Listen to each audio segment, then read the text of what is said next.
Sorry for the twist there. I always want to give the last game in the series the privilege of being the last game. So for wrap-up videos, I go someplace else. There isn't a lot of disk system homebrew, or at least not a lot that I'd want to put on YouTube, so I've moved over to another console. If you're watching this the day it goes up, then it's December 31st, but I'm recording this October 31st. So I wanted to play something appropriate to the day, and what better game to play than the most cursed version of Symphony of the Night. In these wrap-up videos I take the time to be a bit self-indulgent, a bit philosophical, and a bit reflective. This time I also have a bunch of questions from viewers that I'll answer. If you posted one and I don't answer it, it's probably because I'm covering it somewhere else in this video. After 4 years, I finally covered every single game released for an 8-bit Nintendo console. I've still got the handhelds out there, but that's over 1,500 games covered in some form. Yeah, I could have done a complete series on the NES games, but starting over again and doing another 800 episodes on just that felt like a bit much. So I hope you enjoyed that Christmas episode covering all of the games not released in Japan, because that's all you're going to get from that for the foreseeable future. Closing the door on this monumental task is a good opportunity to look at things and go, should I do something different? Is this format what works best for me? I thought about doing compilation videos, and I decided against it mainly due to the editing.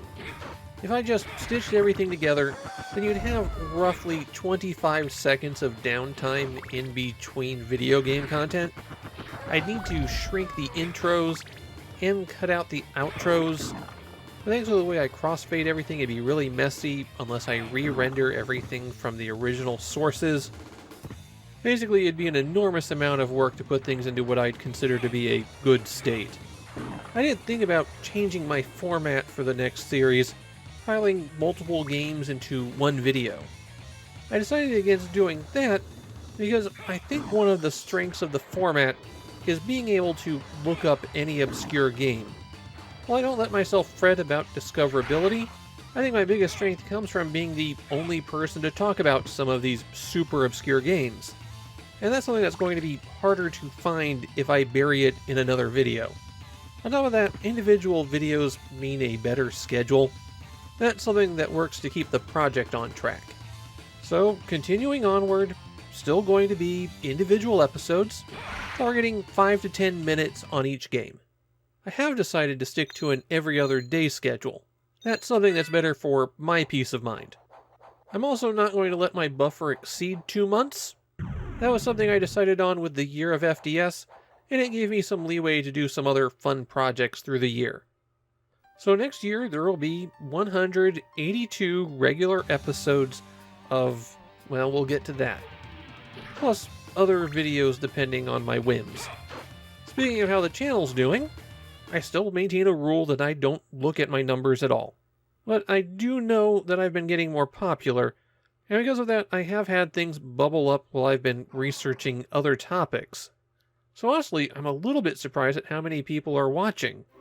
I know I'll never be big, I'm a niche channel doing niche things, but I am doing better than I thought I would.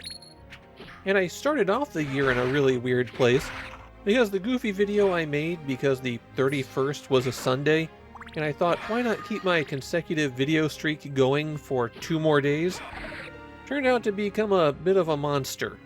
I've been getting a few notifications about that one every day since I posted it. This channel continues to be completely unmonetized, and I've got no intention of changing that. I'm doing this as a hobby because I enjoy doing it. And yes, I still enjoy doing it. I feel like taking money for this would change how I approach things, and I don't think that's right for me. The ultimate question that people are going to want to know is, what's next? And that wasn't an easy thing to answer.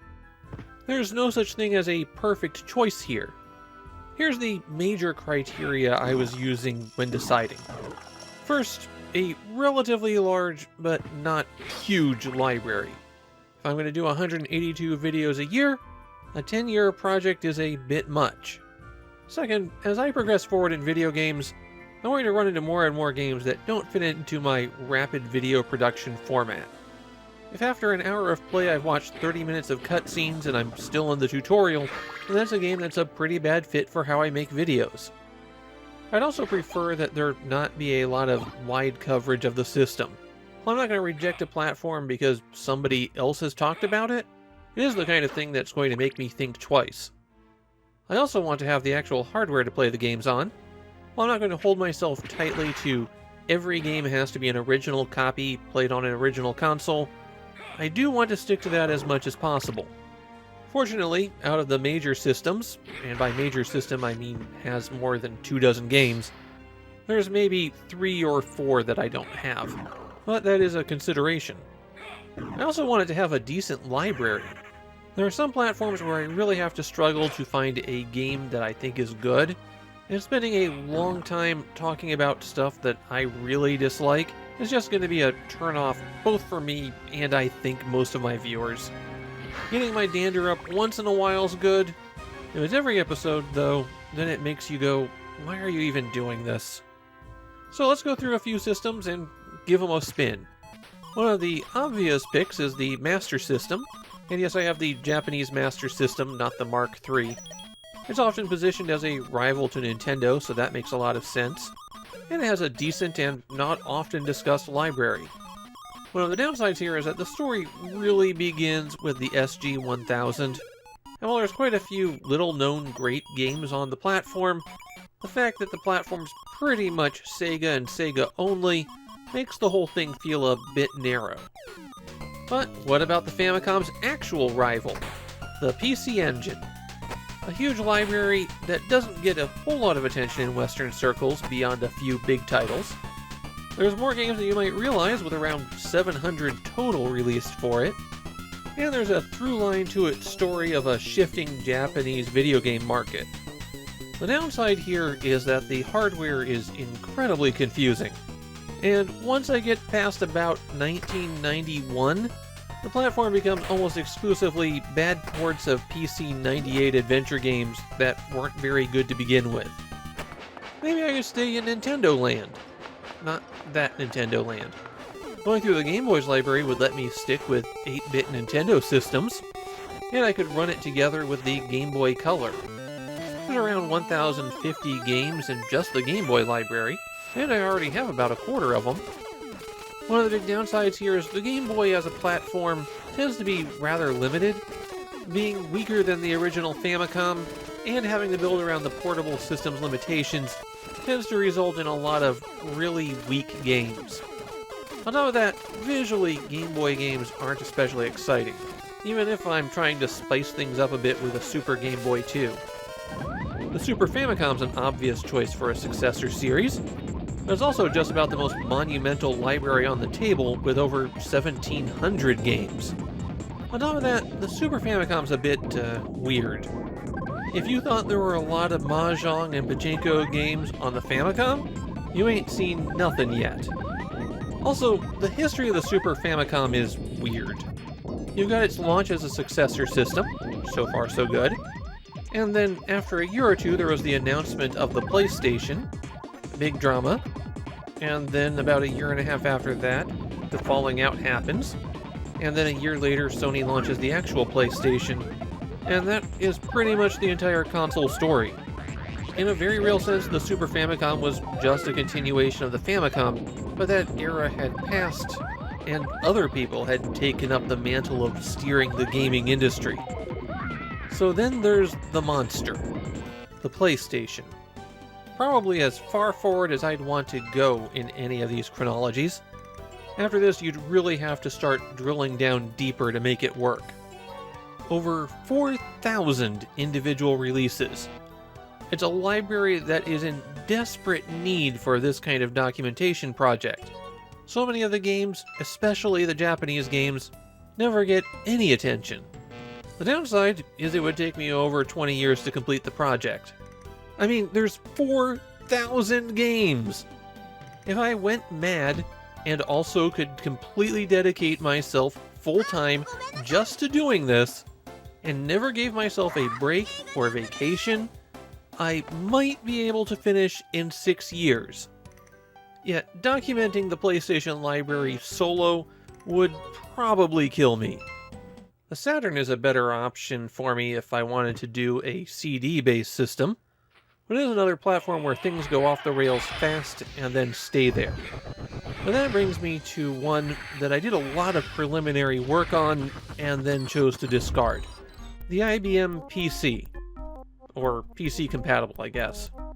While covering everything from 1981 to today is impossible, there is an interesting slice. For about the first 8 years, the IBM PC was a terrible game system. If you were playing games on computers, you were using the cheap Commodore 64, or the more graphically impressive Amiga, or if you were in Japan, you had the MSX or PC-88. Well, the IBM PC was pretty much the worst of all options. Or the worst until things changed around 1989, because the platform suddenly became open thanks to legal action, and that led to things like the AdLib soundboard and the VGA graphics cards. Around 1989, the PC suddenly became an actual competitor in the home space to all of those other computer platforms. And then in the 90s, it quickly became the market leader, and then the dominant technological force in video games. All of that fell apart when Microsoft released the Xbox, and then a new era really began when Valve launched Steam. So there's a pretty good narrative in that: rapid technological growth, a lot of beloved classics, developers who would eventually become big finding their feet, and a lot of 90s PC games have essentially been memory holed. A lot of them just don't get talked about at all. One of the big challenges was how to make a chronology out of it, because PC release dates were really fuzzy. I decided I would use a magazine like Computer Gaming World and use any games that they reviewed. I wouldn't capture everything like that, but I would get most of it and I could supplement here and there as needed. I could stick to just games that supported VGA, and that would speed me through a lot of transitional titles in the late 80s and early 90s, and I thought I had a pretty good plan going. I wound up deciding not to do this for two primary reasons. First, a lot of computer games were designed for people who would be playing them for 20 to 40 hours. When your target audience is a 35-year-old professional instead of a 12-year-old middle schooler, you're going to make things a lot more complex. So I was worried that my recording schedule would cause a lot of stumbles while playing these games. Second, and the bigger showstopper, is that once I hit the Windows 95 era, I'd run into a lot of technical problems. And that era would be basically 60 to 70% of what I was playing. If I have to spend 2 hours getting a game to run, well, that's 2 hours where I'm not doing other work on the video. So I decided to set this one aside. I'm not going to say I won't do anything with it in the distant future. Maybe in the not too distant future we'll have some really rock solid Windows 98 virtual machine setups. But we're not there yet. But that said, that structure would work with one of the earlier gaming PCs. The Commodore 64, MSX, PC-88, and even the Amiga. Though I think in the Amiga's case, the Eurogame library would drive me to madness. Another alternative to the PC is the 3DO, which tried to bridge PCs and video game consoles. I don't have a 3DO though, so... And then there's the Neo Geo. Yes, I have one. Yes, I have games for it. And yes, that library is intense. The big downside here is that as a machine designed around the arcade experience, the Neo Geo is going to get a bit samey after a while. It's also a bit of a small library with only around 150 games. Maybe a good choice after I've completed a big project and I'm in the mood for something smaller. So, a lot of pros and cons to everything. What to do next is a very big decision. Not because I'd lose viewers if I chose poorly. I'm not worried about that. It all comes down to, what do I want to dedicate myself to? Well, at this point my decision's been made. I've been gathering materials for a while. I have my reference books, a bunch of hardware and peripherals, the first 70 games for the system. So I'm ready for the next challenge. And you'll find out what that is tomorrow. Okay, it's time for your questions. I asked people to post some questions for me, and I'm going to answer most of them. STN FWDS asks a two-part question.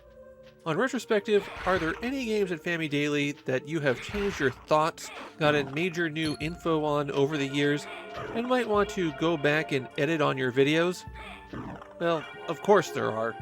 There's quite a few games where I felt like I was a bit too harsh on them. That's just the nature of the beast.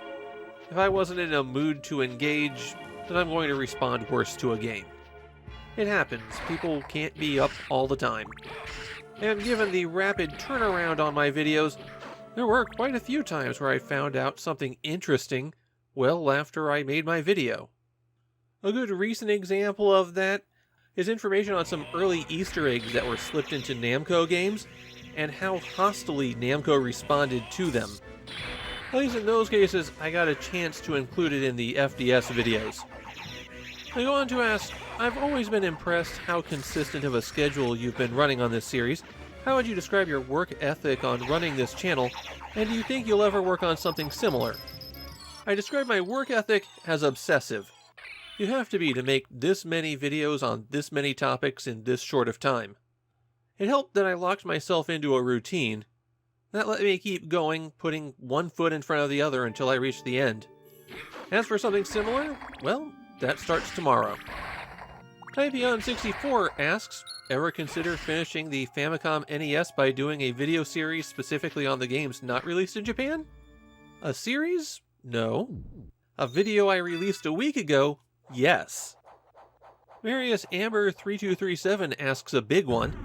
What were your favorite games each year of the FDS's lifespan and why? For 86, it has to be Zelda no Densetsu. Classic game, genre-defining, and still very playable. For 1987, I'd have to go with Bubble Bobble. There's not a single standout, this is the obvious best one for me this year. It's just that Bubble Bobble's so charming, so much fun, and the song is already stuck in your head. In 1988, the FDS is already on its way out, and I still have to call out Biomiracle Bukte Upa as the best. Inflating enemies and riding on them is a very creative concept for a platformer. In 1989, there's only two games that stand out to me, and I'd give the nod to Famicom Tante Club Part 2, mainly because the adventure games need some representation here, and it's a good one. 1990 was almost all re-releases, and I think I would go with Puzzle Boys.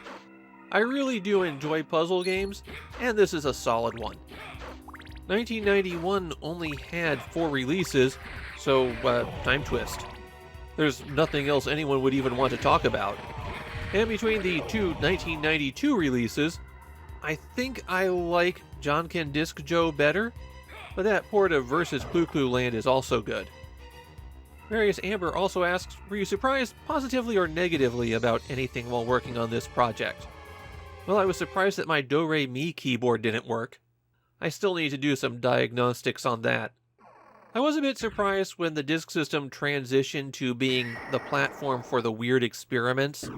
For a while it felt like it was getting the low-effort garbage that they just couldn't justify on a cartridge, but then there was some kind of weird switch that got flipped, and people just kept trying stuff. Bro3256 asks, regarding the Year of FDS, what was your favorite story you've learned while researching the library? Probably the fate of the mysterious game Muddle. It was a rabbit hole I went down while researching Night Move, and it didn't fit into the video itself.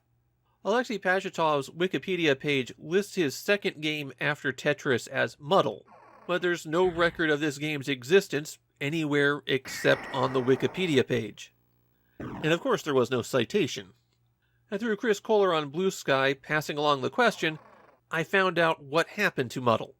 It wasn't a commercially released game, just a concept that was reworked into one of the titles in the Microsoft Entertainment Pack. All of that got really far from Night Move on the FDS, so I didn't put it in. Sometimes you just have to trim the good bits. Chasmaru9583 asks, I wondered what you learned and how your opinion has changed about the legacy of the FDS compared to your thoughts of the hardware when you started the project. Well, in terms of the hardware's legacy, I don't think anything really shifted. That's just a matter of doing research beforehand, so I already had a pretty good feeling for how it would flow. But in terms of the software legacy, because the FDS was so marginal, a lot of people got their start here. With a new guy on that weird FDS thing we're making, it won't matter if they screw that up. A lot of good developers cut their teeth on this system. They also ask if it made me kinda regret in retrospect not having included the FDS and Family Daily. It's a little bit of a weird situation. I think if I included the FDS and Family Daily, it would have gotten drowned out. By the time I reached 1988, it would have been, oh, here's another weird FDS game that's backward compared to everything else. Splitting the FDS off also meant that I didn't overlook the games that had significant changes between their cartridge and disc version. If I had included the disc system games, I would have never talked about the Super Mario hack, for example. So I think separating it worked out for the best. The only real catch was that some of those 1986 games had significant influence on Famicom games at the time. CapAntWand2978 asks, what are your thoughts on Nintendo's other attempt at a console add-on, the N64 DD?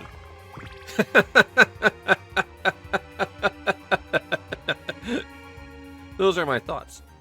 Or to use more words, it was poorly conceived from the start, and Nintendo didn't even do the basic level of support that the FDS got. I don't think the N64 DD would have been saved with disc writer kiosks or fax-in game competitions, but Nintendo basically sent it out there to die. Little Miss Kitten2760 asks, what would you consider to be your most underrated games for the FDS? The most underrated games are going to be the ones that don't get the attention, so things like I Senshi Nicole or 3D Hot Rally. Also, the games that got reworked get no attention at all, so even though I'm not a fan of it personally, I think the FDS version of Ice Climber winds up being very underrated. EthelChip3620 asks, what are the best FDS exclusives? Who are the best developers? What games were most disappointing? For exclusives, if we stick with games that are solely on the FDS and have never been released on another platform, Time Twist is the obvious one. Alright, I'm kidding there, or half kidding. I think I have to go back to I Senshi Nicole on this, just because Konami was really great at getting the most out of the platform, and that's one of their few games that are completely isolated to the FDS. They wind up also being the best third-party developer that way. Everyone else either has too many ups and downs, or just too few games on the disc system. Viejo Damis 09 asks, what do you think were the best licensed games on both the Famicom and disc system, since there were so many and a ton were Kusoge? On the Famicom itself, there's a lot that are well known, like Capcom's Disney games, but I'll give the nod to Mitsume ga Toru, which was based on a Tezuka comic, and a really solid action game from Natsume. On the disc system, we run into some trouble. Can we count Takuma Joe Dracula since it's based on a novel? No? Okay. Well then, it's probably Yume Kojo Doki Doki Panic. That was licensed from Fuji TV directly. And you can get other merchandise with the Yume Kojo characters on it that have nothing to do with the game. Intergalactic Walrus asks, do you have any general advice on cleaning up cartridge contacts? Well, abrasives are your friend here, since you're trying to remove a layer of oxidation that is preventing the connection. But you don't want to get too abrasive. 99% of the time, all I need is a cotton swab and some isopropyl alcohol. The swab is abrasive enough, and the alcohol evaporates away quickly. On those rare occasions where I need something more, it comes down to applying more force rather than needing more grit. I have some contact cleaner handy for real bad situations, but I've never had to break it out. Rupidi Larson asks, what is the weirdest game you have seen so far? Oh, I've seen things. Things that can't be unseen. But let's just stick to the Famicom and Famicom Disk System. The weirdest games are the ones that make me go, what are you even trying to do? The one that comes to mind for me, that works as a game, but it's still a mess, is Ishin no Arashi, the Koei open-world RPG strategy game where you go around Japan trying to convince people to support either the shogun or the emperor. It reduces political debates to a power bar, and just feels like a very weird theme. Critarch asks, what do you think the general difference is between collecting Famicom carts and FDS discs? The real key is that the carts are solid, permanent. When you buy a game, you know what you're getting. The discs, on the other hand, were constantly rewritten, even at the time. And since piracy was rampant, it's not like there's really a chain of custody here. Regardless of what the label says on the disc, you could be getting anything. And even if you get what's on the label, that disc could have been rewritten 100 times. Rewritable media becomes arbitrary. Which doesn't mean don't get it if you like to collect them. Obviously, I've got a big pile of Disk System games. It just doesn't have the same feel as a result of the impermanence of the media. And there we go. If I didn't answer your question, it's probably because I felt like I was already covering it in something else here. Whether in the talk at the start, or in another question. It's finally time, after all these years, to put my Famicom up. It's going to go in a place of honor. There aren't many consoles out there that can say that they've had every single game played on them. It's time to close out 2024. I hope you have a happy new year, and I will see you tomorrow for the start of a new journey.